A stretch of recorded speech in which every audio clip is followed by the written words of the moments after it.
ਤੁਸੀਂ ਕਿਹਾ ਕਿ ਉਹਨਾਂ ਤੇ ਆਸ਼ੂ ਜੀ ਤੇ ਆਰੋਪ ਲੱਗੇ ਤੇ ਉਹਨਾਂ ਨੂੰ ਫੜ ਲਿਆ ਜੀ। ਮੈਂ ਤੁਹਾਨੂੰ ਕਹਿੰਦਾ ਮੈਂ ਤੁਹਾਨੂੰ 10 ਲੱਖ ਰੁਪਈਆ ਦਿੱਤਾ, ਬਿਲਕੁਲ ਤੁਹਾਡੇ ਤੇ ਕੀ ਐਫਆਈਆਰ ਹੋ ਕੇ ਤੇ ਤੁਹਾਨੂੰ ਅੰਦਰ ਦੇ ਦੇਣਾ ਚਾਹੀਦਾ। ਔਰ ਉਸ ਠੇਕੇਦਾਰ ਨੂੰ ਤੁਸੀਂ ਚੱਕਿਆ ਜੀ। 7 ਦਿਨ ਤੁਸੀਂ ਉਹਨਾਂ ਨਾਲ ਤਸ਼ੱਦਦ ਕੀਤਾ, ਉਹਨੂੰ ਜੋ ਵੀ ਅੰਦਰ ਕਰਦੇ ਰਹੇ ਔਰ ਉਹਦੇ ਤੋਂ ਡਾਇਰੀਆਂ ਵੀ ਲਿਖਾਈਆਂ, ਜਿਹੜਾ ਕਿ ਮੈਂ ਨਹੀਂ ਕਹਿ ਰਿਹਾ, ਉਹਨਾਂ ਕੋਰਟ 'ਚ ਕਿਹਾ ਕਿ ਮੇਰੇ ਤੋਂ ਡਾਇਰੀ ਵੀ ਤਿਆਰ ਕਰਾਈ ਜਾ ਰਹੀ ਸੀ ਔਰ ਮੈਨੂੰ ਇਹ ਵੀ ਕਿਹਾ ਜਾ ਰਿਹਾ ਸੀ ਆਹ ਕਹਿ ਆ ਰਿਹਾ। ਉਹਨਾਂ ਨੇ ਜਦੋਂ ਕੋਰਟ 'ਚ ਪੇਸ਼ ਕੀਤਾ ਤੇ ਕੋਰਟ 'ਚ ਜਾ ਕੇ ਕਹਿਤਾ ਕਿ ਮੈਂ ਇਹਨਾਂ ਨੂੰ ਜਾਣਦਾ ਹੀ ਨਹੀਂ ਤੇ ਨਾ ਮੈਂ 6 ਲੱਖ ਰੁਪਇਆ ਦਿੱਤਾ, ਨਾ ਮੈਂ ਕੋਈ ਪੈਸਾ ਦਿੱਤਾ।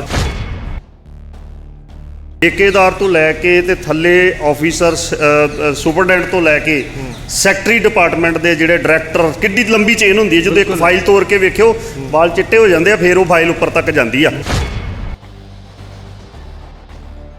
ਕਨਕਲੂਜਨ ਤੇ ਬਹੁਤ ਘੱਟ ਕੇਸ ਹੁੰਦੇ ਨੇ ਜਿਹੜੇ ਫੈਕਟਸ ਦੇ ਉੱਤੇ ਕੀਤੇ ਜਾਂਦੇ ਨੇ ਤੇ ਉਹ ਕਿਸੇ ਰੇ ਵੀ ਲੱਗਦੇ ਨੇ। ਇਹ ਸਿਰਫ ਡਾਇਵਰਟ ਕੀਤਾ ਜਾਂਦਾ ਵਾ ਲੋਕਾਂ ਦਾ, ਸੂਬੇ ਦੇ ਲੋਕਾਂ ਦਾ ਧਿਆਨ। 1000 ਰੁਪਈਆ ਮੰਗਣ ਪੈਨਸ਼ਨ ਵਾਲਾ ਜਿਹੜਾ ਬੀਬੀਆਂ ਨੂੰ ਕਿਹਾ ਸੀਗਾ, ਨਾ ਉਹ ਬਿਜਲੀ ਦਾ ਜ਼ੀਰੋ ਬਿੱਲ ਕਿਹਾ ਸੀ ਤੇ 15 20 ਹਜ਼ਾਰ ਆ ਗਿਆ, ਨਾ ਉਧਰ। ਮਤਲਬ ਇਹ ਡਾਇਵਰਟ ਕਰਦੇ ਨੇ। ਜਾਂ ਤੇ ਇਹ ਸਰਕਾਰ ਸਾਬਤ ਕਰੇ ਕਿ ਇੱਥੋਂ ਮਾਲ ਚੱਕਿਆ ਸੀਗਾ ਤੇ ਉਹ ਗਾੜੀ ਪਹੁੰਚਿਆ ਨਹੀਂ, ਮਾਲ ਪੂਰਾ ਨਹੀਂ ਹੋਇਆ। ਮਾਲ ਤੇ ਪੂਰਾ ਵਾ, ਸਿਰਫ Gujarat, Himachal, other states election ਨੇ, ਉਹ ਚੀਜ਼ਾਂ ਇੱਥੇ ਕ੍ਰੀਏਟ ਕਰਕੇ ਮਾਰਕੀਟਿੰਗ ਉੱਥੇ ਹੋ ਰਹੀ ਆ। ਸਾਰੀ ਦੁਨੀਆ ਤੋਂ ਅੱਗੇ ਲੰਘ ਗਿਆ ਕੇਜਰੀਵਾਲ ਝੂਠ ਬੋਲਣ। You just want to show the public ਕਿ ਭਾਈ ਮੈਂ ਵਾਂ ਹੁਣ ਮੋਦੀ ਦੇ ਬਰਾਬਰ ਦਾ। ਔਰ ਇਹ ਚੀਜ਼ ਜਾ ਕੇ ਗੁਜਰਾਤ ਔਰ ਹਿਮਾਚਲ ਤੇ ਦੂਜੀਆਂ ਸਟੇਟਾਂ 'ਚ ਪਰੋਸਿਆ। ਵੇਖੋ ਜੀ, ਸਾਡੇ ਤੇ ਗਲੇ ਨੂੰ ਪੈ ਰਹੇ, ਅਸੀਂ ਤੇ ਸਿੱਖਿਆ ਬਹੁਤ ਸੋਹਣੀ ਕਰਤੀ ਸੀ, ਅਸੀਂ ਤੇ ਆਹ ਸੋਹਣਾ ਕਰਤਾ ਸੀ। ਭਾਈ ਲੀਕਰ ਪਾਲਿਸੀ ਦੇ ਉੱਤੇ ਸਿਸੋਦੀਆ ਨੂੰ ਹੱਥ ਪੈਂਦਾ, ਉਹਦੇ ਤੇ ਬਿਆਨ ਕੋਈ ਨਹੀਂ ਆਉਂਦਾ। ਕਿ ਲੋਕ ਅੱਜ ਕੱਲ੍ਹ ਪੋਲੀਟੀਕਲ ਬੰਦੇ ਨੂੰ ਹੀ ਗਾਲਾਂ ਕੱਢਦੇ ਨੇ, ਚੋਰ, ਇਹ ਫਲਾਣਾ, ਇਹ ਟਮਕਾਣਾ। ਜੇ ਪ੍ਰਮਾਤਮਾ ਨੇ ਗਾਹ ਕਿਤੇ ਮੌਕਾ ਸਰਕਾਰ 'ਚ ਦਿੱਤਾ ਤੇ ਆਫੀਸਰਸ ਨੂੰ ਉਹਨਾਂ ਦੀ ਡਿਊਟੀ ਜ਼ਰੂਰ ਸਿਖਾਵਾਂਗੇ। ਔਰ ਜੇ ਕਿ ਸਾਡੇ ਰਾਜਨੀਤਿਕ ਬੰਦੇ ਵੀ ਇਹੋ ਜਿਹੇ ਗਲਤ ਕੰਮ ਕਰਾਂਗੇ, ਉਹਨੂੰ ਵੀ ਰੋਕਾਂਗੇ।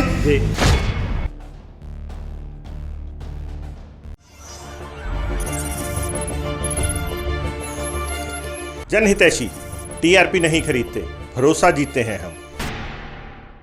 ਸਤਿ ਸ਼੍ਰੀ ਅਕਾਲ, ਮੈਂ ਸੰਦੀਪ ਸ਼ਰਮਾ ਇੱਕ ਵਾਰੀ ਫਿਰ ਤੁਹਾਡੇ ਨਾਲ ਰੂਬਰੂ ਹੋ ਰਿਹਾ। ਇਸ ਵੇਲੇ ਦੀ ਵੱਡੀ ਖਾਸ ਗੱਲਬਾਤ ਦੇ ਨਾਲ ਖੜੇ ਹਾਂ ਵਿਜੀਲੈਂਸ ਦਫ਼ਤਰ ਦੇ ਬਾਹਰ, ਜਿੱਥੇ ਕਿ ਲੁਧਿਆਣੇ ਦੇ ਵਿੱਚ ਇੱਕ ਤਰ੍ਹਾਂ ਦੀ ਕਾਂਗਰਸ ਵੱਲੋਂ ਛਾਵਣੀ ਬਣਾਈ ਗਈ ਹੈ ਆਪਣੇ ਲੀਡਰ ਨੂੰ ਸਮਰਥਨ ਕਰਨ ਲਈ। ਸੋ ਵੱਡੀ ਗਿਣਤੀ ਵਿੱਚ ਪੂਰੇ ਪੰਜਾਬ ਦੇ ਲੀਡਰ ਇੱਥੇ ਸ਼ਾਮਲ ਹੋ ਰਹੇ ਨੇ। ਸੋ ਅੱਜ ਸਾਡੇ ਇੱਕ ਯੁਵਾ ਹੋਰ ਜਿਹੜੇ ਲੀਡਰ ਹੈਗੇ ਆ, MLA ਹੈਗੇ ਆ ਗੁਰਦਾਸਪੁਰ ਤੋਂ, ਸੋ ਪਾੜਾ ਸਾਹਿਬ। ਸੋ ਗੱਲਬਾਤ ਕਰਦੇ ਹਾਂ ਪਾੜਾ ਜੀ ਨਾਲ, ਕੁਝ ਸਿੱਧੇ ਸਿੱਖੀਆਂ ਗੱਲਾਂ ਪੁੱਛਾਂਗੇ। ਅੱਜ ਮੂਡ ਉੱਦਾਂ ਦਾ ਹੀ ਹੈਗਾ। ਸਤਿ ਸ਼੍ਰੀ ਅਕਾਲ ਸਰ। ਸਤਿ ਸ਼੍ਰੀ ਅਕਾਲ ਸਰ। ਲਗਾਤਾਰ ਭਾਰਤ ਭੂਸ਼ਣ ਆਸ਼ੂ ਤੇ ਆਰੋਪ ਲੱਗ ਰਿਹਾ, ਪੁਲਿਸ ਰਿਮਾਂਡ ਵੀ ਮਿਲ ਗਿਆ। ਉਹ ਤਰਕ ਦੇ ਰਹੇ ਹੈ ਕਿ ਮੈਂ ਤਾਂ ਪੂਰੇ ਸਿਸਟਮ ਦੇ ਹਿਸਾਬ ਨਾਲ ਕੰਮ ਕੀਤਾ ਹੈਗਾ। ਔਰ ਤੁਹਾਡੇ ਹੱਕ ਦੀ ਗੱਲ ਕਰੀਏ ਤੇ ਉਹਨਾਂ ਦੇ ਹੱਕ ਦੀ ਗੱਲ ਹੈ ਕਿ ਤੇਲੂ ਰਾਮ ਜਿਹੜਾ ਮੇਨ ਆਰੋਪੀ ਹੈ, ਉਹ ਜਾਂਦੇ ਜੁਡੀਸ਼ਰੀ 'ਚ ਮੁਕਰ ਗਿਆ ਕਿ ਭਾਈ ਮੈਂ ਤਾਂ ਇਸ ਬੰਦੇ ਨੂੰ ਜਾਣਦਾ ਹੀ ਨਹੀਂ।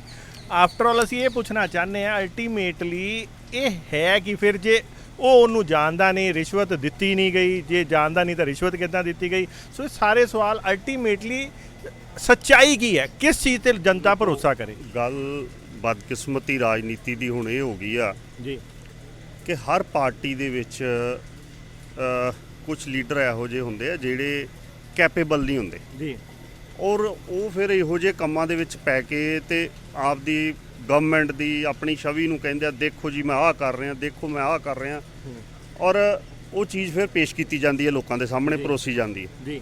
ਤੁਸੀਂ ਕਿਹਾ ਕਿ ਉਹਨਾਂ ਤੇ ਆਸ਼ੂ ਜੀ ਤੇ ਆਰੋਪ ਲੱਗੇ ਤੇ ਉਹਨਾਂ ਨੂੰ ਫੜ ਲਿਆ ਜੀ। ਮੈਂ ਤੁਹਾਨੂੰ ਕਹਿੰਦਾ ਮੈਂ ਤੁਹਾਨੂੰ 10 ਲੱਖ ਰੁਪਈਆ ਦਿੱਤਾ, ਬਿਲਕੁਲ। ਤੁਹਾਡੇ ਤੇ ਕੀ ਐਫਆਈਆਰ ਹੋ ਕੇ ਤੇ ਤੁਹਾਨੂੰ ਅੰਦਰ ਦੇ ਦੇਣਾ ਚਾਹੀਦਾ।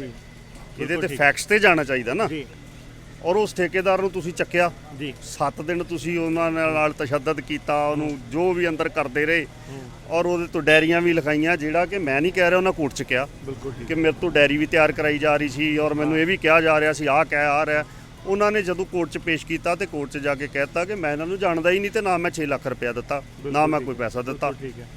ਔਰ ਅੱਜ ਉਹਨਾਂ ਨੂੰ ਮੇਰੇ ਖਿਆਲ ਜੁਡੀਸ਼ਰੀ 'ਚ ਵੀ ਭੇਜ ਦਿੱਤਾ ਜੁਡੀਸ਼ਰੀ ਨੂੰ। ਤੁਸੀਂ ਇੱਕ ਗੱਲ ਦੱਸੋ, ਆਸ਼ੂ ਜੀ ਨੂੰ ਫੜ ਲਿਆ ਜੀ, ਠੇਕੇਦਾਰ ਨੂੰ ਫੜ ਲਿਆ ਜੀ, ਠੇਕੇਦਾਰ ਤੋਂ ਲੈ ਕੇ ਤੇ ਥੱਲੇ ਆਫੀਸਰ ਸੁਪਰਡੈਂਟ ਤੋਂ ਲੈ ਕੇ ਸੈਕਟਰੀ ਡਿਪਾਰਟਮੈਂਟ ਦੇ ਜਿਹੜੇ ਡਾਇਰੈਕਟਰ, ਕਿੱਡੀ ਲੰਬੀ ਚੇਨ ਹੁੰਦੀ ਹੈ। ਜਦੋਂ ਇੱਕ ਫਾਈਲ ਤੋੜ ਕੇ ਵੇਖਿਓ ਵਾਲ ਚਿੱਟੇ ਹੋ ਜਾਂਦੇ ਆ, ਫਿਰ ਉਹ ਫਾਈਲ ਉੱਪਰ ਤੱਕ ਜਾਂਦੀ ਆ।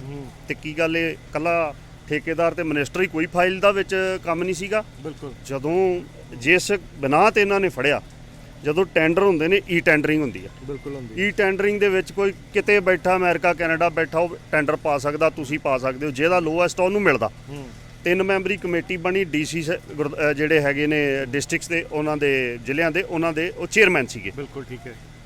ਉਹਦੇ 'ਚ ਹੁਣ ਕਿਸੇ ਸਕੂਟਰ ਮੋਟਰਸਾਈਕਲ ਦੀ ਆਰਸੀ ਇਹ ਹੁਣ ਤੋਂ ਨਹੀਂ ਹੁੰਦਾ ਆ ਰਿਹਾ, ਇਹ ਤਾਂ ਤੁਸੀਂ ਕੱਢ ਲਓ, ਆਰਟੀਆਈ ਪਾ ਲਓ ਵੀ ਜੇ ਕਿਤੇ ਇਨਕੁਆਇਰੀ ਪਿਛਲੇ 50 ਸਾਲ ਦੀ ਕੱਢ ਲਓ। ਕੋਈ ਇਹੋ ਜਿਹੀ ਗਵਰਨਮੈਂਟ ਨਹੀਂ ਜਿਹਦੇ 'ਚ ਆਰਸੀਆਂ ਨਹੀਂ ਦਿੰਦੇ। ਪਰ 50 ਸਾਲ ਦੀ ਗੱਲ ਕਰ ਲਈ ਤੇ 50 ਸਾਲਾਂ 'ਚ ਵਿਜੀਲੈਂਸ ਨੇ ਬਹੁਤ ਸਾਰੇ ਕੇਸ ਚੱਕੇ, ਪਰ ਅੱਜ ਤੱਕ ਸਜ਼ਾ ਕਿਸੇ ਨੂੰ ਨਹੀਂ ਹੋਈ। ਹਮੇਸ਼ਾ ਤੇ ਕਿੱਥੇ ਪਹੁੰਚਿਆ ਕੋਈ ਵੀ ਨਹੀਂ। ਮੈਂ ਤਾਂ ਆਪ ਕਹਿ ਰਿਹਾ, ਅਲਟੀਮੇਟਲੀ ਅਸੀਂ ਇਹ ਸਮਝਦੇ ਕਨਕਲੂਜਨ ਤੇ ਬਹੁਤ ਘੱਟ ਕੇਸ ਹੁੰਦੇ ਨੇ ਜਿਹੜੇ ਫੈਕਟਸ ਦੇ ਉੱਤੇ ਕੀਤੇ ਜਾਂਦੇ ਨੇ ਤੇ ਉਹ ਕਿਸੇ ਰੇ ਵੀ ਲੱਗਦੇ ਨੇ।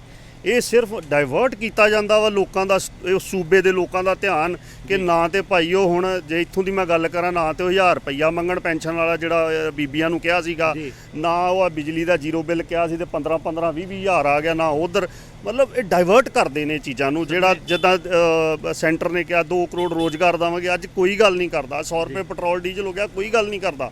ਇਹ ਸਮੇਂ ਦੇ ਮੁਤਾਬਕ ਲੀਡਰ ਆਪਣੇ ਆਪ ਦਾ ਰੰਗ ਬਦਲ ਲੈਂਦੇ ਨੇ। ਮੈਂ ਫਿਰ ਆਪਣੀ ਉਸ ਗੱਲ ਤੇ ਆਵਾਂ ਆਸ਼ੂ ਹੋਣਾ ਵਾਲੀ ਤੇ, ਜਦੋਂ ਇਹ ਆਰਸੀਆਂ ਦਿੱਤੀਆਂ ਗਈਆਂ, ਮੇਰੇ ਕੋਲ ਮੰਨ ਲਓ ਤੁਸੀਂ ਕਹਿ ਦਿੰਦੇ ਹੋ ਟੈਂਡਰ 'ਚ ਕਿ 30-40 ਟਰੱਕ ਦੀ ਜਿਹੜੀ ਆ ਫਲੀਟ ਹੋਣੀ ਚਾਹੀਦੀ, ਮੇਰੇ ਕੋਲ ਟਰੱਕ ਨੇ 25, 15 ਦੀਆਂ ਮੈਂ ਆਰਸੀਆਂ ਹੋਰ ਜਮ੍ਹਾਂ ਕਰਾਤੀਆਂ। ਬਿਲਕੁਲ ਠੀਕ ਹੈ ਜੀ। ਪਰ ਜਿਹੜਾ ਕੰਮ ਮੈਂ 15 ਦਿਨਾਂ 'ਚ ਕਰਨਾ ਸੀਗਾ ਢੋਆ ਢਵਾਈ ਦਾ, ਉਹ ਮੈਂ 20 ਦਿਨਾਂ 'ਚ ਕਰਤਾ। ਬਿਲਕੁਲ ਠੀਕ। ਉਹ 25 ਟਰੱਕਾਂ ਨਾਲ। ਹਾਂ ਬਿਲਕੁਲ ਠੀਕ ਹੈ। ਬੋਰੀਆਂ ਇੱਥੋਂ ਚੱਕੀਆਂ, FCI ਨੂੰ ਚਲ ਗਈਆਂ, ਹੋਰ ਜਗ੍ਹਾ ਤੇ ਜਿਹੜੀ ਏਜੰਸੀਆਂ ਸੀਗੀਆਂ ਉਹਨਾਂ ਨੂੰ ਚਲੀਆਂ ਗਈਆਂ। ਜਾਂ ਤੇ ਇਹ ਸਰਕਾਰ ਸਾਬਤ ਕਰੇ ਕਿ ਇੱਥੋਂ ਮਾਲ ਚੱਕਿਆ ਸੀਗਾ ਤੇ ਉਹ ਗਾੜੀ ਪਹੁੰਚਿਆ ਨਹੀਂ ਜੀ, ਮਾਲ ਪੂਰਾ ਨਹੀਂ ਹੋਇਆ। ਮਾਲ ਤੇ ਪੂਰਾ ਵਾ ਜੀ, ਮਾਲ ਤੇ ਪੂਰਾ। ਹਾਂ, ਰਹੀ ਗੱਲ ਆਰਸੀਆਂ ਦੀ, ਕਿਤੇ ਸਕੂਟਰਾਂ ਦੀਆਂ ਕਿਉਂ ਲਾਤੀਆਂ? ਜਿਹੜੇ ਅਫਸਰਾਂ ਨੇ ਲਵਾਈਆਂ, ਜਿਹੜੀ ਕਮੇਟੀ ਬਣੀ, ਜਿਹੜੇ ਡੀਸੀ ਇਨਵੋਲਵ ਨੇ, ਜਿਹੜੇ ਚੇਅਰਮੈਨ ਸੀਗੇ, ਇਹ ਮਿਨਿਸਟਰ ਦਾ ਕੰਮ ਆ ਕਿ ਉੱਥੇ ਟੇਬਲ ਚੇਅਰ ਲਾ ਕੇ ਤੇ ਆਰਸੀਆਂ ਚੈੱਕ ਕਰੇ। ਠੇਕੇਦਾਰਾਂ ਨੇ ਤਾਂ ਇਹ ਵੀ ਆਰੋਪ ਲਾਏ ਕਿ ਸਾਨੂੰ ਦਰਕਨਾਰ ਕਰਕੇ ਆਪਣੇ ਝੇਤੇ ਠੇਕੇਦਾਰਾਂ ਨੂੰ ਦਿੱਤਾ। ਮੈਂ ਕਹਿੰਦਾ ਲੀਗਲ ਕੰਮ ਦਿੱਤਾ ਹੋਵੇ, ਹੋ ਸਕਦਾ ਹੈ, ਤੇ ਲੀਗਲ ਕੰਮ ਦੇਣ 'ਚ ਵੀ ਤੁਹਾਨੂੰ ਵੀ ਪਤਾ ਸਰ, ਤੁਸੀਂ ਯੰਗ ਹੈਗੇ ਹੋ, ਮੈਨੂੰ ਸਾਰਾ ਪਤਾ। ਪ੍ਰੈਕਟੀਕਲ ਭਾਵੇਂ ਮੇਰੀ ਉਮਰ ਘੱਟ ਆ, ਦਾੜੀ ਚਿੱਟੀ ਇਹਨਾਂ ਕੰਮਾਂ 'ਚ ਹੀ ਹੋਈ ਆ। ਮੈਂ ਦੱਸਣ ਲੱਗਿਆ ਤੁਹਾਨੂੰ, ਇਹ ਜਿਹੜੇ ਆਰੋਪ ਕਿਸੇ ਕੰਮ ਵੀ ਕਰੋਗੇ, ਆਰੋਪ ਤੇ ਲੱਗਦੇ ਹੀ ਲੱਗਦੇ। ਜਦੋਂ ਇੱਕ ਚੀਜ਼ ਟਰਾਂਸਪੇਰੈਂਟ ਆ, ਈ ਟੈਂਡਰਿੰਗ ਆ, ਉੱਥੇ ਕੁਐਸਚਨਿੰਗ ਕਿੱਥੇ ਰਹਿ ਗਈ? ਮੈਨੂੰ ਤੁਸੀਂ ਦੱਸ ਦਿਓ। ਈ ਟੈਂਡਰਿੰਗ 'ਚ ਬੜੇ ਅਸੀਂ ਲੁਧਿਆਣੇ 'ਚ ਦੇਖੇ, ਸਮਾਰਟ ਸਿਟੀ ਹੈ ਤੁਹਾਨੂੰ ਪਤਾ, ਉਹਦੇ ਵੀ ਹਰ ਕੰਮ ਹੁੰਦਾ ਈ ਟੈਂਡਰਿੰਗ ਤੇ ਹੋ ਗਏ। ਠੇਕੇਦਾਰ ਆਪ ਆ ਕੇ ਬੋਲਦੇ ਰਹੇ ਕਿ ਸਾਡਾ ਈ ਟੈਂਡਰਿੰਗ ਦੇ ਵਿੱਚ ਓਪਨ ਪ੍ਰੈਸ ਕਾਨਫਰੰਸ ਕੀਤੀ ਉਹਨਾਂ ਨੇ, ਮਤਲਬ ਪੂਰੇ ਸਿਸਟਮ ਦੇ ਅਗੇਂਸਟ, ਕਿਹਦਾ ਨਾਮ ਉਹਨਾਂ ਨੇ ਨਹੀਂ ਲਿੱਤਾ ਵਿੱਚੋਂ। ਠੀਕ ਹੈ, ਚੰਗੇ ਤੁਹਾਡੇ ਮੰਤਰੀਆਂ ਦੇ ਵੀ ਨਾਮ ਲੈ ਲਏ, ਤੇ ਉਹਨਾਂ ਨੇ ਸਰੇਆਮ ਕਿਹਾ ਕਿ ਈ ਟੈਂਡਰਿੰਗ ਦੇ ਬਾਵਜੂਦ ਰਿਸ਼ਵਤ ਚੱਲਦੀ ਹੈ। ਉਹ ਸਾਡੇ ਠੇਕੇਦਾਰ ਨਹੀਂ ਹੈ, ਨਾਰਮਲ ਸੜਕਾਂ ਦੇ ਠੇਕੇਦਾਰ ਹੈ। ਈ ਟੈਂਡਰਿੰਗ ਦੇ ਵਿੱਚ ਲੋਐਸਟ ਦਾ ਮਿਲ ਗਿਆ, ਜਿਹਨੂੰ ਲੋਐਸਟ ਨੂੰ ਮਿਲਿਆ, ਹੋ ਸਕਦਾ ਕੋਈ ਅਫਸਰ ਜਾਂ ਕੋਈ ਪੋਲੀਟੀਕਲ ਬੰਦਾ ਵੀ ਪੈਸੇ ਲੈ ਲੈਂਦਾ ਹੋਵੇ। ਮੈਂ ਇਹ ਤੇ ਨਹੀਂ ਕਹਿੰਦਾ ਕਿ ਨਹੀਂ ਲੈਂਦਾ, ਕੋਈ ਲੈ ਹੋ ਸਕਦਾ ਲੈ ਲੈਂਦਾ ਹੋਵੇ ਸਹੀ ਬੰਦੇ ਕੋਲ ਵੀ। ਕੀ ਗੱਲ ਆ, ਜਿਹੜੇ ਹੁਣ ਫੜੀ ਜਾਂਦੇ ਨੇ ਸਹੀ ਬੰਦਿਆਂ ਕੋਲੋਂ, ਜਦੋਂ ਪਰਚੇ ਹੁੰਦੇ ਤੇ ਪੁਲਿਸ ਤੇ ਆਏ ਪੈਸੇ ਨਹੀਂ ਲੈਂਦੇ, ਸਹੀ ਬੰਦੇ ਕੋ ਵੀ ਲੈਂਦੇ ਤੇ ਗਲਤ ਕੋ ਵੱਧ ਕੇ ਲੈਂਦੇ ਨੇ, ਸਹੀ ਨੂੰ ਕੰਸੈਸ਼ਨ ਮਿਲ ਜਾਂਦਾ। ਜੇ ਸੱਚੀਆਂ ਗੱਲਾਂ ਕਰੀਏ ਨਾ ਤੇ ਸਿਸਟਮ ਦੇ ਵਿੱਚ ਬੇੜਾ ਗਰਕ ਹੋਇਆ ਪਿਆ। ਅੱਜ ਇਹ ਸਰਕਾਰ ਇਹ ਵੈਂਡੇਟਾ ਕਰ ਰਹੀ ਆ, ਕੱਲ ਨੂੰ ਕਾਂਗਰਸ ਆ ਗਈ ਜਾਂ ਕੋਈ ਹੋਰ ਆ ਗਈ, ਕੱਲ ਨੂੰ ਉਹ ਵੈਂਡੇਟਾ ਕਰੇਗੀ, ਕੱਲ ਨੂੰ ਉਹ ਇਹਨਾਂ ਨੂੰ ਕਲੀਨ ਚਿੱਟ। ਸੁਣੋ ਇੱਕ ਮਿੰਟ, ਜਿਹੜਾ ਸਿਟੀ ਸੈਂਟਰ ਘੋਟਾਲਾ ਹੋਇਆ ਸੀ, ਜਿਹੜਾ ਅੱਜ ਜੁਡੀਸ਼ਰੀ 'ਚ ਬੰਦਾ ਚਲਾ ਗਿਆ ਜੀ, ਕੋਰਟ ਦੇ ਵਿੱਚ ਬਿਆਨ ਦੇ ਦਿੱਤੇ, ਉਹ ਕਲੀਨ ਚਿੱਟ ਨਹੀਂ ਆ। ਬਿਲਕੁਲ ਠੀਕ ਹੈ। ਮੈਂ ਤੁਹਾਡੇ ਤੇ ਆਰੋਪ ਲਾ ਰਿਹਾ, ਤੁਸੀਂ ਕੋਰਟ 'ਚ ਕਹਿੰਦਾ ਮੈਂ ਜਾਣਦਾ ਹੀ ਨਹੀਂ, ਤੇ ਕਲੀਨ ਚਿੱਟ ਨਹੀਂ ਆ।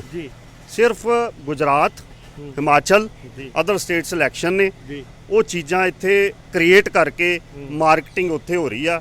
ਹੁਣ ਅੱਜ ਦਾ ਮੈਂ ਸੀਨ ਦੇਖ ਰਿਹਾ ਸੀਗਾ, ਸਾਰੀ ਦੁਨੀਆ ਤੋਂ ਅੱਗੇ ਲੰਘ ਗਿਆ ਕੇਜਰੀਵਾਲ ਝੂਠ ਬੋਲਣ। ਦਿੱਲੀ ਦੇ ਵਿੱਚ 52 MLA ਉੱਥੇ ਬਹਿ ਕੇ ਲੈ ਕੇ ਬੈਠਾ ਕਿ ਸਾਡੀ ਸਰਕਾਰ ਤੋੜ ਰਹੇ ਸੀ ਜੀ, 52 ਪਹੁੰਚ ਗਏ। ਉਹ ਭਾਈ ਨਾ ਕੋਈ ਤੇਰੀ ਸਰਕਾਰ ਤੋੜ ਰਿਹਾ ਸੀਗਾ, ਨਾ ਮਤਲਬ ਕੋਈ ਕਿਸੇ ਨੇ ਸੁਣਿਆ ਵੀ ਉੱਥੇ ਕੋਈ ਸਰਕਾਰ ਤੋੜ ਰਿਹਾ। ਬੀਜੇਪੀ ਕੋ ਤਾਂ MLA ਉੱਥੇ 2-3 ਨੇ, ਉਹ ਸਰਕਾਰ ਤੋੜ ਸਕਦੇ ਆ ਜਾਂ ਤੋੜਨੀ ਸੀ ਉਹਨਾਂ ਨੇ। ਤੁਸੀਂ ਉਹ ਕ੍ਰੀਏਟ ਕੀਤਾ ਕਿਉਂ? You just want to show the public ਕਿ ਭਾਈ ਮੈਂ ਵਾਂ ਹੁਣ ਮੋਦੀ ਦੇ ਬਰਾਬਰ ਦਾ, ਮੈਨੂੰ ਹੱਥ ਪਾ ਰਿਹਾ ਮੋਦੀ। ਔਰ ਇਹ ਚੀਜ਼ ਜਾ ਕੇ ਗੁਜਰਾਤ ਔਰ ਹਿਮਾਚਲ ਤੇ ਦੂਜੀਆਂ ਸਟੇਟਾਂ 'ਚ ਪਰੋਸਿਆ। ਵੇਖੋ ਜੀ ਸਾਡੇ ਤੇ ਗਲੇ ਨੂੰ ਪੈ ਰਹੇ, ਅਸੀਂ ਤੇ ਸਿੱਖਿਆ ਬਹੁਤ ਸੋਹਣੀ ਕਰਤੀ ਸੀ, ਅਸੀਂ ਤੇ ਆਹ ਸੋਹਣਾ ਕਰਤਾ ਸੀ। ਭਾਈ ਲੀਕਰ ਪਾਲਿਸੀ ਦੇ ਉੱਤੇ ਸਿਸੋਦੀਆ ਨੂੰ ਹੱਥ ਪੈਂਦਾ, ਉਹਦੇ ਤੇ ਬਿਆਨ ਕੋਈ ਨਹੀਂ ਆਉਂਦਾ। ਉਹ ਇਸ ਕਰਕੇ ਨਾਲ ਕਹਿ ਦਿੰਦੇ ਜੀ ਸਿੱਖਿਆ ਬਹੁਤ ਵਧੀਆ ਹੋ ਰਹੀ ਸੀ ਤਾਂ ਹੱਥ ਪਾਇਆ। ਇਹ ਗੱਲਾਂ ਜਿਹੜੀਆਂ ਨੇ ਨਾ ਮੈਨੂੰ ਬਜ਼ੁਰਗਾਂ ਦਾ ਹੀ ਕਹਿਣਾ ਕਿ ਬਿਨਾਂ ਅੱਗ ਦੇ ਧੂਆਂ ਨਹੀਂ ਉੱਠਦਾ। ਕਿਤੇ ਨਾ ਕਿਤੇ ਤੁਸੀਂ ਆਪ ਵੀ ਮੰਨਦੇ ਹੋ ਕਿ ਕੁਝ ਤਾਂ ਗੜਬੜ ਹੈ ਸਿਸਟਮ 'ਚ, ਸਿਸਟਮ ਹੀ ਖਰਾਬ ਹੋ ਚੁੱਕਾ ਹੈ। ਸਿਸਟਮ 'ਚ ਗੜਬੜ ਨਹੀਂ, ਸਿਸਟਮ ਹੀ ਗੜਬੜ ਆ ਪੂਰਾ। ਸਿਸਟਮ ਹੀ ਗੜਬੜ, ਕੋਈ ਇਹੋ ਜਿਹਾ ਡਿਪਾਰਟਮੈਂਟ ਨਹੀਂ ਜਿੱਥੇ ਕਰਪਸ਼ਨ ਨਹੀਂ ਹੈਗੀ ਜੀ। ਜੇ ਕਾਂਗਰਸ ਵੇਲੇ ਕਰਪਸ਼ਨ ਸੀ ਤੇ ਅੱਜ 3 ਗੁਣਾ ਵੱਧ ਕਰਪਸ਼ਨ ਆ। ਬਿਲਕੁਲ ਹੈਗੀ ਹੈ। ਲੋਕ ਮੂੰਹ ਤੇ ਆ ਕੇ ਨਾ ਬੋਲਣ, ਜੇ 10,000 ਚ ਕੰਮ ਹੁੰਦਾ ਸੀ ਅੱਜ 50 ਚ ਹੁੰਦਾ। ਬਿਲਕੁਲ ਇਦਾਂ ਹੀ ਹੁੰਦਾ ਜੀ। ਇਹ ਤੇ ਗੱਲਾਂ ਨੇ ਨਾ ਕਹਿਣ ਦੀਆਂ। ਉੱਥੇ ਜਿਹੜੇ ਭਗਵੰਤ ਮਾਨ ਜੀ ਕਹਿੰਦੇ ਸੀ ਕਿ ਜਹਾਜ਼ ਚ ਚੌਪਰ ਚ ਬਹਿ ਕੇ ਨਹੀਂ ਵੇਖਿਆ ਜਾਂਦਾ, ਤੇ ਹੁਣ ਉਸੇ ਚੌਪਰ ਚ ਬਾਰੀ ਥਣੀ ਆ ਵੇਖਦੇ ਆ। ਭਾਈ ਗੱਲਾਂ ਕਰਨੀਆਂ ਤੇ ਪ੍ਰੈਕਟੀਕੈਲਿਟੀ ਤੇ ਆਉਣਾ, ਇਹ ਬਹੁਤ ਵੱਡਾ ਫਰਕ ਆ। ਪਰ ਮੇਰੀ ਹੱਥ ਜੋੜ ਕੇ ਸਾਰੇ ਹੀ ਰਾਜਨੀਤਿਕ ਬੰਦਿਆਂ ਤੇ ਪਾਰਟੀਆਂ ਨੂੰ ਬੇਨਤੀ ਆ, ਇਹ ਜਿਹੜੇ ਲੋਕਾਂ ਤੋਂ ਅਸੀਂ ਵੋਟਾਂ ਲੈਂਦੇ ਆ ਨੇ, ਗੱਦਾਰੀ ਨਾ ਕਰੀਏ। ਲੋਕਾਂ ਦੇ ਮੁੱਦਿਆਂ ਦੀ ਪ੍ਰੈਕਟੀਕਲੀ ਗੱਲ ਕਰੀਏ। ਵਿਧਾਨ ਸਭਾ ਪਾਰਲੀਮੈਂਟ ਇਹਨਾਂ ਚੀਜ਼ਾਂ ਲਈ ਬਣੀ ਆ, ਨਾ ਕਿ ਆ ਕੁੱਕੜ ਖੰਭ ਪਾਉਣ ਲਈ ਬਣੀ ਆ। ਜੇ ਕੋਈ ਵਾਕਿਆ ਹੀ ਗਲਤ ਆ ਉਹਨਾਂ ਨਾਲ ਨੈਚੁਰਲ ਇਨਜਸਟਿਸ ਨਾ ਕਰੋ, ਉਹਨੂੰ ਗਿਵ ਹਿਮ ਨੋਟਿਸ, ਉਹਦੀ ਗੱਲ ਸੁਣੋ, ਪਬਲਿਕ ਦੇ ਵਿੱਚ ਉਹ ਗੱਲ ਆਵੇ ਕਿ ਭਾਈ ਇਹਨੂੰ ਨੋਟਿਸ ਦਿੱਤਾ ਸੀ, ਇਹਨੇ ਆਹ ਗੱਲਾਂ ਕੀਤੀਆਂ, ਸਾਡੇ ਬੰਦੇ ਐਸ ਨੇ ਆਹ ਐਲੀਗੇਸ਼ਨ ਲਾਏ ਸੀ। ਟਰਾਂਸਪੇਰੈਂਟਲੀ ਸਿਸਟਮ ਇਹ ਫੜ ਕੇ ਅੰਦਰ ਲੈ ਜਾਓ। ਜੇ ਕੋਈ ਬਹਿ ਜਾਏਗਾ ਬਾਹਰ ਉਹਨੂੰ ਬਚਾਉਣ ਲਈ ਤੇ ਫਿਰ ਗੱਲ ਕਰਿਓ। ਪਰ ਆਹ ਨਾ ਕਰੋ ਕਿ ਜਿਹਨੂੰ ਮਰਜ਼ੀ ਉਂਗਲ ਫੜ ਲਓ, ਫਲਾਣੇ ਨੂੰ ਧੱਕ ਦਿਓ। ਤੁਸੀਂ ਮਿਲਾ ਕੇ ਇੱਕ ਚੀਜ਼, ਤੁਸੀਂ ਸਾਰੇ ਪੋਲੀਟੀਸ਼ੀਅਨਸ ਹੈਗੇ ਹੋ, ਦੇਖੋ ਸਰਕਾਰਾਂ ਤੁਹਾਡੀਆਂ ਹੁੰਦੀਆਂ ਤੇ ਬਿਊਰੋਕ੍ਰੇਸੀ ਤੁਹਾਡੇ ਨਾਲ ਕੰਮ ਕਰਦੀ ਹੈ, ਠੀਕ ਹੈ। ਹੋਇਆ ਕਿ ਪਿਛਲੇ ਇਲੈਕਸ਼ਨ ਦੇ ਵਿੱਚ ਜਿਹੜੀ ਰਵਾਇਤੀ ਪਾਰਟੀਆਂ ਸੀ, ਸਜ਼ਾ ਉਹਨਾਂ ਨੂੰ ਮਿਲ ਗਈ ਕਿਉਂਕਿ ਨਖੱਦ ਕਰ ਦਿੱਤਾ, ਉਹਨਾਂ ਨੂੰ ਨਕਾਰਤਾ। ਉਹ ਜਿਹੜੇ ਬਿਊਰੋਕ੍ਰੇਸੀ ਹੈ ਉਹ ਤਾਂ ਉੱਦਾਂ ਦੀ ਉੱਦਾਂ ਹੀ ਰਹੇਗੀ, ਉਹ ਇੱਥੇ ਵੀ ਆ ਕੇ ਰਾਜ ਕਰਦੀ ਪਈ ਹੈ। ਅਲਟੀਮੇਟਲੀ ਤੁਸੀਂ ਲੋਕੀ ਸਮਝੋਗੇ ਆਪਸ 'ਚ ਕਿੱਦਾਂ ਇਹ ਫਿਲਟਰ ਸਿਸਟਮ ਕਰੋਗੇ ਕਿ ਹੋਇਆ ਤਾਂ ਨੁਕਸਾਨ ਕਿਹਦਾ। ਇੱਧਰੋਂ ਆਸ਼ੂ ਜੀ ਤੇ ਇਲਜ਼ਾਮ ਲੱਗ ਗਏ, ਉੱਧਰੋਂ ਧਰਮਸੋਤ ਤੇ ਲੱਗ ਗਏ। ਵਾਲੀ ਗੱਲ ਆ ਜੀ।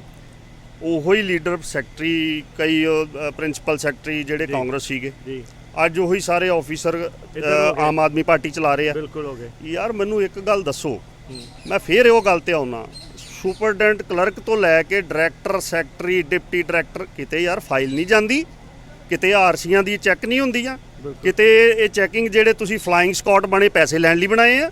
ਇੰਟਰਨਲ ਡਿਪਾਰਟਮੈਂਟਸ ਤੁਸੀਂ ਵਿਜੀਲੈਂਸ ਦੇ ਕ੍ਰੀਏਟ ਕੀਤੇ, ਉਹ ਪੈਸੇ ਲੈਣ ਲਈ ਕ੍ਰੀਏਟ ਕੀਤੇ ਆ ਜੀ। ਇਹ ਓਨਲੀ ਇਹ ਪੋਲੀਟੀਕਲ ਬੰਦੇ ਦਾ ਕੰਮ ਆ। ਮੈਂ ਇਸ ਕਰਕੇ ਓਪਨਲੀ ਬੋਲ ਰਿਹਾ ਕਿ ਲੋਕ ਅੱਜ ਕੱਲ ਪੋਲੀਟੀਕਲ ਬੰਦੇ ਨੂੰ ਹੀ ਗਾਲਾਂ ਕੱਢਦੇ ਨੇ, ਚੋਰ, ਇਹ ਫਲਾਣਾ, ਇਹ ਟਮਕਾਣਾ। ਬਿਕੋਜ਼ ਅਸੀਂ ਹੁਣ ਮੈਂ ਦੱਸਦਾ, ਹੁਣ ਅਸੀਂ ਇਹ ਨਾ ਇੱਕ ਸੋਸ਼ਲ ਮੀਡੀਆ ਦੀ ਕੈਂਪੇਨ ਹੀ ਪੋਲੀਟਿਕਸ ਦੀ ਇਹਦੇ ਤੇ ਰਹਿ ਗਈ ਆ, ਔਰ ਇਕੱਲੀ ਸਾਰੀਆਂ ਪਾਰਟੀਆਂ ਦੀ। ਔਰ ਉੱਥੇ ਆ ਕੇ ਪੋਲੀਟੀਕਲ ਬੰਦਾ ਯਾਰ ਡਰ ਜਾਂਦਾ, ਯਾਰ ਮੇਰੇ ਵੀ ਬੱਚੇ ਨੇ ਘਰ, ਇਹ ਥੱਲੇ ਗਾਲਾਂ ਲਿਖ ਰਹੇ ਆ, ਮੇਰੇ ਬੱਚੇ ਵੀ ਪੜ੍ਹਨਗੇ। ਜਿਹੜਾ ਲੀਡਰ ਮਤਲਬ ਕਿਰਦਾਰ ਵਾਲਾ ਆ, ਜਿਹਦਾ ਖਾਨਦਾਨੀ ਲੀਡਰ ਆ, ਉਹ ਇਸ ਗੱਲ ਤੋਂ ਮੀਡੀਆ ਤੋਂ ਵੀ ਜਾਂਦਾ ਯਾਰ ਛੱਡ ਦਫਾ ਕਰ, ਲੋਕਾਂ ਨੂੰ ਅਕਲ ਨਹੀਂ, ਥੱਲੇ ਗਾਲਾਂ ਲਿਖਦੇ ਨੇ। ਔਰ ਇਹਨਾਂ ਚੀਜ਼ਾਂ ਦੇ ਤੋਂ ਅਸੀਂ ਆਪ ਹੀ ਡਿੱਗ ਚੁੱਕਾ ਵਾ, ਸਿਸਟਮ ਹੀ ਡਿੱਗ ਚੁੱਕਾ ਆ। ਸੋ ਇਸ ਕਰਕੇ ਮੈਂ ਇਹ ਕਹਿਣਾ ਕਿ ਜੇ ਕੋਈ ਕਲਪਰੇਟ ਆ, ਗਿਵ ਹਿਮ ਨੋਟਿਸ, ਕਾਲ ਹਿਮ ਇਨ ਯੋਰ ਆਫਿਸ, ਜਿਹਨੇ ਸ਼ਿਕਾਇਤ ਕੀਤੀ ਆ ਬਿਠਾਓ, ਸੁਣੋ, ਮੌਕਾ ਦਿਓ।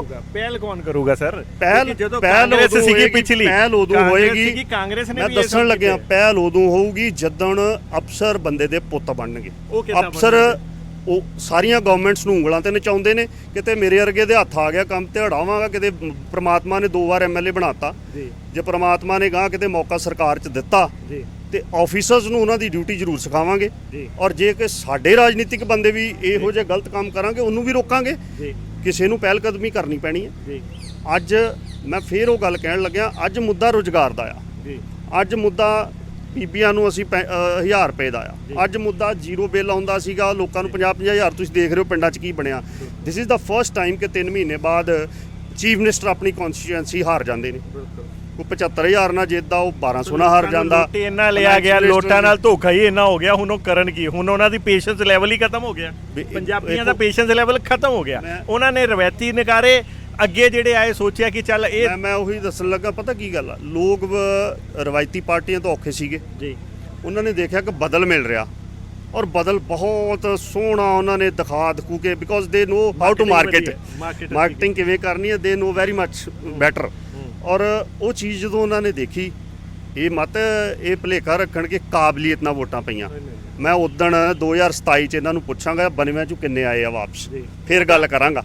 ਬਿੱਟੂ ਜੀ ਤਾਂ ਪਹਿਲਾਂ ਹੀ ਕਹਿੰਦੇ ਭੇਜੇ ਹੀ ਸਾਡੇ ਹੋਏ ਆ ਐਸੀ। ਚਲੋ ਮੈਂ ਕਿਸੇ ਦੀ ਗੱਲ ਨਹੀਂ, ਹਰ ਇੱਕ ਦਾ ਆਪਦਾ ਨਜ਼ਰੀਆ, ਮੈਂ ਤੇ ਪ੍ਰੈਕਟੀਕਲ ਗੱਲਾਂ ਕਰਨ ਵਾਲਾ ਬੰਦਾ। ਲੱਗੇ ਕਾਂਗਰਸ ਦਾ ਪਲੜਾ ਭਾਰੀ, ਉਹ ਵਾਪਸ ਘਰ ਵਾਪਸੀ ਕਰ ਕਿਸੇ ਪਲੜਾ ਭਾਰੀ ਜਾਂ ਹਲਕੇ ਦੀ ਗੱਲ ਨਹੀਂ। ਮੈਂ ਇੱਕੋ ਗੱਲ ਕਹਿਣਾ, ਜੇ 5 ਸਾਲ ਲੋਕਾਂ ਨੇ 92 ਨੂੰ ਮੌਕਾ ਦਿੱਤਾ, 27 ਚ ਮੈਨੂੰ ਫੋਨ ਕਰ ਲਿਓ, 92 ਚ ਪੁੱਛਾਂਗਾ ਕਿੰਨੇ ਵਾਪਸ ਆਏ। ਠੀਕ ਹੈ ਜੀ, ਉਹ ਕਾਬਲੀਅਤ ਹੁੰਦੀ ਹੈ। ਲੋਕਾਂ 'ਚ ਚਰਚਾ ਬੜੀ ਹੈਗੀ ਹੈ, ਕਹਿੰਦੇ ਅੱਜ ਆਸ਼ੂ ਜੀ ਵੇਲੇ ਤਾਂ ਸਾਰੇ ਦੇ ਸਾਰੇ ਇਕੱਠੇ ਹੋ ਗਏ, ਜਦ ਧਰੋ ਸੋਬਤ ਤੇ ਹੱਥ ਪਾਇਆ ਇਹਨਾਂ ਨੇ ਤੇ ਉਦੋਂ ਇਕੱਠੇ ਨਹੀਂ ਹੋਏ। ਇਹ ਉਹਦੀ ਮੈਂ ਗੱਲ ਦੱਸਦਾ।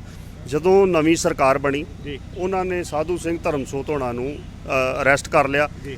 ਅਸੀਂ ਇਹ ਫੈਸਲਾ ਪਾਰਟੀ 'ਚ ਕੀਤਾ ਵੀ ਠੀਕ ਆ, let them do their work, government ਨੂੰ ਆਪਦਾ ਕੰਮ ਕਰਨ ਦੀਏ।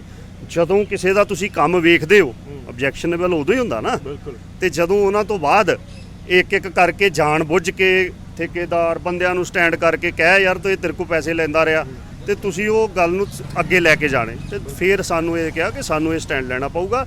ਦੇ are totally working on vendetta, they are totally doing vendetta and marketing and doing marketing in other states. So ਇਹਦਾ ਮਤਲਬ ਜੇ ਹੁਣ ਕਿਸੇ ਤੇ ਵੀ ਹੱਥ ਪਾਣਗੇ ਤੇ ਕਾਂਗਰਸ ਇਦਾਂ ਹੀ ਉਹਦੇ ਨਾਲ ਖੜਾਂਗੇ। ਜੇ ਕਿਸੇ ਨਾਲ ਗਲਤ ਹੱਥ ਪਾਉਣਗੇ, ਜੇ ਸਹੀ ਢੰਗ ਨਾਲ ਹੱਥ ਪਾਉਣਗੇ, ਅਸੀਂ ਵੈਲਕਮ ਕਰਾਂਗੇ ਵੀ ਠੀਕ ਆ, ਤੁਸੀਂ ਸਹੀ ਕੰਮ ਕੀਤਾ। ਇਹਦਾ ਮਤਲਬ ਆਸ਼ੂ ਜੀ ਤੇ ਹੱਥ ਪੈਣ ਨਾਲ ਕਾਂਗਰਸ 'ਚ ਜਾਨ ਫੁੱਕ ਗਈ, ਕਾਂਗਰਸ ਇਕੱਠੀ ਹੋ ਗਈ। ਪਹਿਲਾਂ ਵੀ ਬੜੀ ਸੀ ਕਾਂਗਰਸ 'ਚ, ਸਾਡੀ ਲੜਾਈ ਨੇ ਮਾਰਿਆ ਸੀਗਾ, ਔਰ ਅੱਜ ਫੁੱਲ ਵਰਕਰ ਸਾਡੇ ਜਾਨ 'ਚ ਨੇ। ਤੁਸੀਂ ਦੇਖੇ ਚੰਡੀਗੜ੍ਹ ਵੀ ਧਰਨੇ, ਗੱਲ ਵਰਕਰ ਨਹੀਂ ਮਰਦਾ, ਲੀਡਰ ਮਰਦੇ ਨੇ ਲੜਾਈਆਂ ਕਰਕੇ। ਥੈਂਕ ਯੂ ਸਰ, ਧੰਨਵਾਦ। ਸੋ ਦੋਸਤੋ, ਇਹ ਸੀ ਸਾਡੇ ਨਾਲ ਜਿਹੜੇ ਯੂਥ ਜਿਹੜੇ MLA ਹੈਗੇ ਆ ਪੜਾਹ ਸਾਹਿਬ। ਸੋ ਇਹਨਾਂ ਨੇ ਬਹੁਤ ਸਾਰੀਆਂ ਸਿੱਧੀਆਂ ਇਹਨਾਂ ਨਾਲ ਗੱਲਾਂ ਕਰਨ ਦੀ ਕੋਸ਼ਿਸ਼ ਕੀਤੀ। ਜੋ ਕਿਹਾ ਇਹਨਾਂ ਨੇ ਉਹ ਵੀ ਤੁਹਾਡੇ ਸਾਹਮਣੇ, ਜੋ ਪੁੱਛਿਆ ਸੀ ਉਹ ਵੀ ਤੁਹਾਡੇ ਸਾਹਮਣੇ। ਫਿਰ ਹੋਰ ਸ਼ਖਸੀਅਤਾਂ ਨਾਲ ਜ਼ਰੂਰ ਰੂਬਰੂ ਹੋਵਾਂਗੇ। ਦੇਖਦੇ ਰਹੋ, बने रहो जाने ते। धन्यवाद। यदि आपको हमारी ये वीडियो पसंद आई तो हमारे चैनल को लाइक, शेयर और सब्सक्राइब करें। ऐसी और अपडेट्स देखने के लिए बेल आइकॉन जरूर दबाएं।